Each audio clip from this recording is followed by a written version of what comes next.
नमस्कार भाइयों बहनों। यूपी के मुख्यमंत्री योगी आदित्यनाथ ने कह डाली इतनी बड़ी बात कि मानो चुनावी दंगों का कर दिया हो ऐलान और हिंदू मुस्लिम एकता हुई शर्मसार। जैसा कि आप जानते हैं योगी आदित्यनाथ जी ने आज क्या कहा। उनका कहना है कि इससे पहले हमारी सरकार आने से पहले यूपी में जो सरकारी निधि था वो कब्रस्तानों को वॉल कंपाउंड को बांधने के लिए खर्च किया जाता था और आज वही पैसा मंदिरों के पुनर्विकास और सौंदर्य सौंदर्यकरण के लिए इस्तेमाल किया जा रहा है। तो भैया आपको किसने कहा है कि कब्रस्तान का पैसा मंदिरों को लगाइए? कब्रस्तानों का पैसा कब्रस्तानों को ही लगना चाहिए और मंदिरों का विकास का पैसा मंदिरों के विकास के लिए ही खर्च होना चाहिए। क्या आपको इतनी भी अकल नहीं है कि किसी का हक नहीं छीना जा सकता? क्या आप मुस्लिमों को टारगेट बना रहे हो सिर्फ चुनावी जुमलों के लिए, सिर्फ चुनावी जीत के लिए? 2022 में जो विधानसभा चुनाव है, आपका घोषणा पत्र में क्या ये लिख के रहेगा कि हिंदू मुस्लिम एकता को हम हिंदू मुस्लिम एकता को हम शर्मसार करने वाले हैं, उस एकता को हम तोड़ने वाले हैं। कब्रस्तानों का पैसा मंदिरों में लगेगा, मंदिरों का पैसा कब्रस्तानों में लगेगा। बस इतने ही तक आपकी भाजपा सरकार क्या सीमित हो चुकी है? क्या इसे ही आपने विकास समझ रखा है? पाकिस्तान को छोटा दिखाने के लिए आपने पेट्रोल डीजल 150 रुपये तक महंगा कर सकते हो, क्योंकि अंधभक्तों का कहना है कि हम पाकिस्तान से बेहतर है, इसलिए पेट्रोल 150 भी हुआ तो चलेगा। मतलब पाकिस्तान की ज़्यादा फिक्र है अंधभक्तों को, लेकिन देश के लोगों की फिक्र नहीं है। क्या इसी कारण ऐसे ऐसे ऐसे नेता, दो कौड़ी के नेता इतनी बड़ी बात कह देते हैं कि कब्रस्तानों का पैसा मंदिरों को लगेगा और मंदिरों का पैसा कब्रस्तानों को लगेगा? क्या यही खेल जमा रखा है आपने?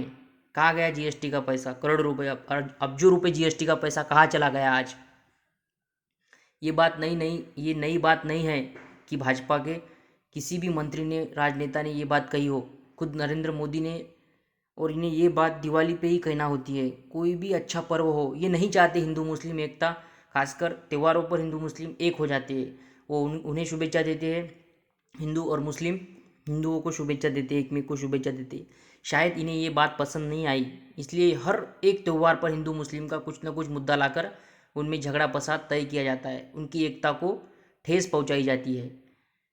खुद ये बात 2017 में फतेहपुर में नरेंद्र मोदी जी ने की गई थी, नरेंद्र मोदी जी द्वारा की गई कि मस्जिद और कब्रस्तानों का पूरा निधि मंदिर और उसके विकास के लिए किया जाएगा। अयोध्या में आपने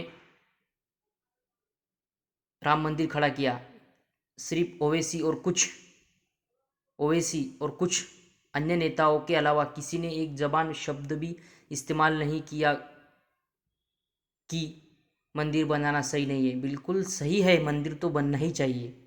भगवान का वहाँ पर वास होता है, वो तो हमें चाहिए ही चाहिए। हमें मंदिर भी चाहिए, मस्जिद भी चाहिए, लेकिन आप जैसे दो कौड़ी के नेता हमें बिल्कुल बर्दाश्त नहीं है। अगर आप सही देशभक्त हो तो इन लोगों को हकाल फेंकिए और इन्हें उस पद से हटाना इतना भी आसान नहीं है, क्योंकि विपक्ष नहीं है।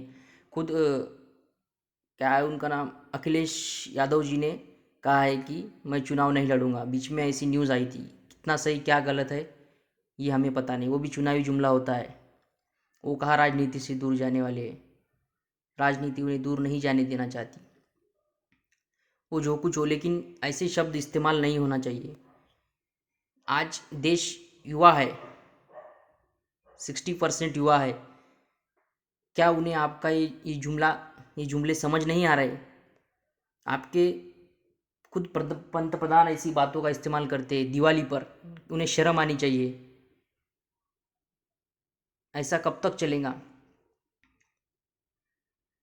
ये बिल्कुल नाइंसाफ़ी है देश की। कोई भी जनता हो, आज आपने मुस्लिमों को टारगेट बनाया, कल आप दलितों को टारगेट बना सकती है और बना भी रहे हो, लेकिन देश की पूरी 70% जनता अंधभक्त हो चुकी है। उन्हें कुछ समझ नहीं आ रहा। शायद हमारी इस वीडियो से उन्हें कुछ समझ आ जाए। कुछ तो समझिए देश की जनता, आपको कहाँ ले जाया जा रहा है। मंदिर मस्जिद के नाम पर आपको खुद को लूटा जा रहा है और आपके पैसों से ये मंदिर और मस्जिद बना रहे हैं। आप समझिए। ठीक है, धन्यवाद।